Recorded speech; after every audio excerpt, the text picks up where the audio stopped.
Hey everybody. This week's discussion board, I decided to take a look at the scenario of Jane Williams, who has been asked to use a statewide video conferencing system in order to teach history to fifth graders at several rural sites. We're told that Jane is familiar with the system, but she hasn't used it with young learners, and she does have concerns because there are 4 sites that are to be included in the program, and at 2 of those sites, there's actually only 1 student that will be attending. So the question presented is, what kind of factors does Jane Williams need to consider when she is deciding to use a facilitator at the distant sites? First of all, I think it's important, especially in this case, actually maybe nearly imperative, for there to be a facilitator at these sites, especially for this age group.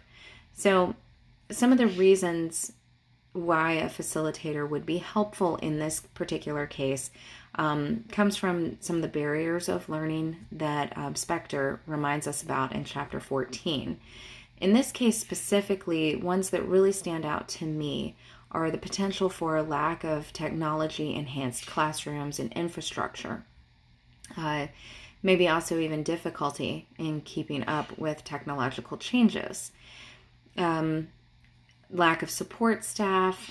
In addition to that, lack of staff who maybe have technological expertise that could assist should any potential issues arise during the course.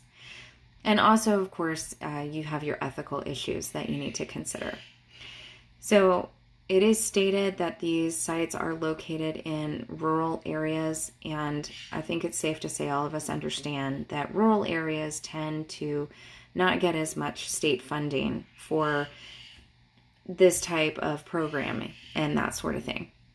So it's very possible that the technology at the sites may not match the technology that Ms. Williams is wanting to use. And even though this is a statewide video conferencing system that they're asking to implement, Holder mentions actually in his presentation that if the computers are running different systems, such as one is running Windows 7 and another is running Windows 10, those systems don't talk very well to each other. So the video conferencing system may not work as efficiently on one computer as it may on another. In addition, any presentations that she maybe would like to show, they could get messed up, if you will, showing, if she's created it on a Windows 10 system, it's not going to show the same on Windows 7. So they're not compatible, really. So if she is able to choose a good facilitator who has an understanding of computers and these technological systems that she wants to use, then that person would be able to potentially fix technological problems as they arise. But they could also help by updating the systems and checking the computers, ensuring that things will run smoothly when the class actually begins. But again, being in a rural area, I think another question that really has to be asked by Ms. Williams is whether or not these sites even have the support staff to be able to have a facilitator. So there may not even be a facilitator available for Ms. Williams to utilize at these sites.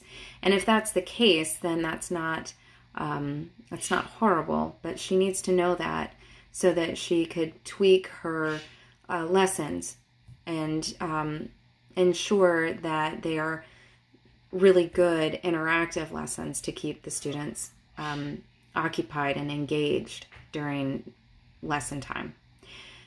So of course, ethically speaking, it's good to have a facilitator in order to ensure that there is no cheating or anything like that during any sort of assessment. That's a pretty obvious one, but I think it's also important that, if Ms. Williams wants to have any sort of group activity or any kind of project or anything like that they need to be working on, that a facilitator is present to ensure that those children are actually doing what they're asked to do, and while not all fifth graders are this way. You know, fifth graders are at an age where they, if someone's not watching them, they do have a tendency to goof off. So, a facilitator being present in these areas when she is only on a computer screen or a TV screen would be very important for her to do. Thank you.